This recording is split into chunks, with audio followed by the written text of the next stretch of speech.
Assalamualaikum warahmatullahi wabarakatuh. Kami dari kelompok 8 akan mempresentasikan hasil kerja kami praktikum kimia fisika mengenai distribusi zat terlarut pada dua pelarut tak bercampur. Anggota kelompok kami terdiri dari saya sendiri, Safira Desi Zulfiana, Sri Wulandari, Liliani Permata, serta Farida Farohatun.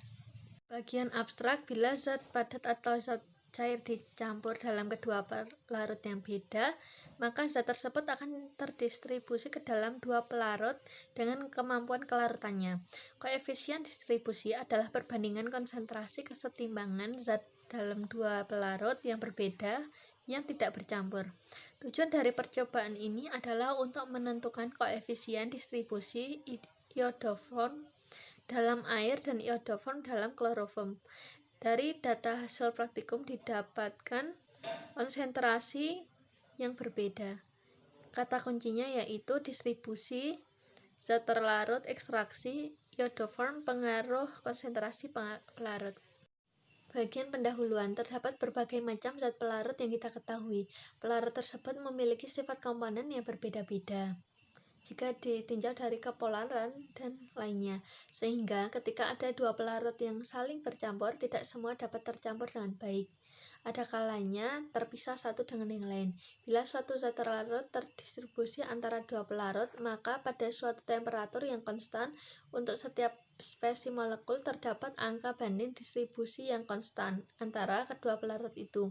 Dan angka banding distribusi ini tidak bergantung pada spesies molekul lain apapun yang mungkin ada.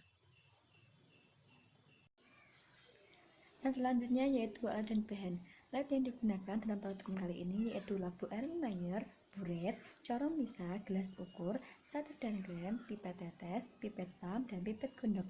Sedangkan bahan yang digunakan yaitu larutan petroleum ether, larutan asam asetat, larutan NaOH, indikator pp, dan aqueous.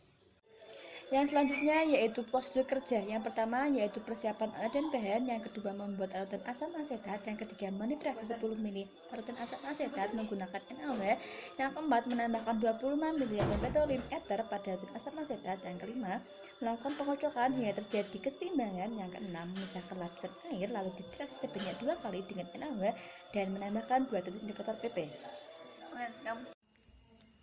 Berikut adalah variasi data pengamatan yang kami gunakan. Pembahasan yang dimana ekstraksi cair-cairan tak kontinu atau dapat juga disebut ekstraksi terhadap bertahap merupakan cara packing sederhana, murah, dan sering digunakan untuk pemisahan analitik.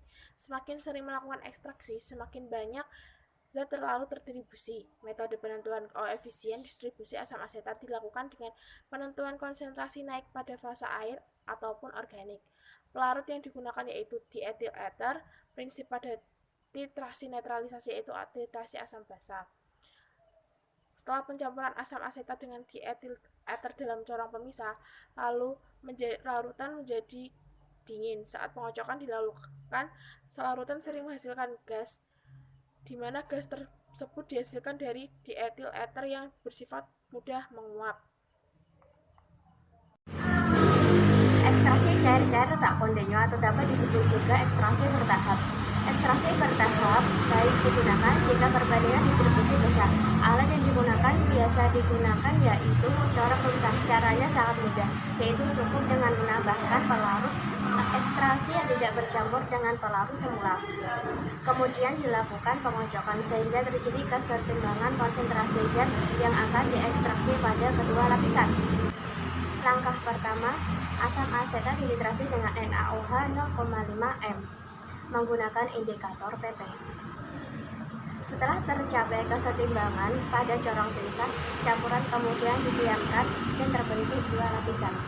Pelarut petroleum ether asam asetat yang larut dalam air akan berada di lapisan bawah, sedangkan asam asetat yang larut dalam petroleum ether berada di lapisan atas. Hal ini karena perbedaan jenis pelarut organik dengan jenis pelarut air.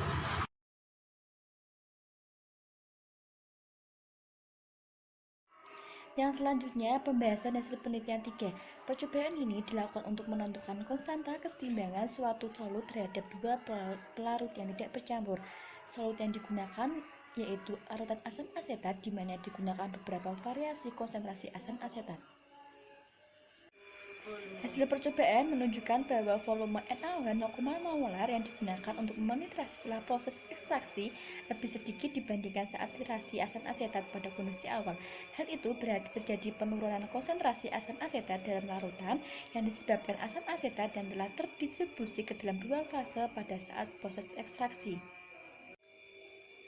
Berdasarkan hasil percobaan, grafik hubungan antara lence PE versus lence air membentuk garis linier dengan persamaan garis Y sama dengan 1, sehingga diperoleh nilai N yakni 1,458 dan KN 19,532. Nilai K yang diperoleh lebih dari 1 menunjukkan bahwa asam asetat lebih terdistribusi ke fase organik. Hal ini terjadi karena konstanta dielektriknya yang sedang yakni 6,2 yang menunjukkan kepolaran yang rendah menyebabkan asam asetat akan lebih larut ke dalam pelarut organik. Berdasarkan percobaan mengenai penentuan koefisien distribusi yang telah dilakukan, maka dapat disimpulkan yang pertama, hukum distribusi adalah suatu metode yang digunakan untuk menentukan aktivitas zat terlarut dalam suatu pelarut jika aktivitas zat terlarut dalam pelarut lain diketahui, asalkan keduanya diketahui dan tidak bercampur satu sama lain. Kedua, jika suatu zat terlarut dimasukkan ke dalam pelarut polar, maka akan terbentuk dua fase. Berikut adalah link daftar pustaka yang kelompok kami pakai.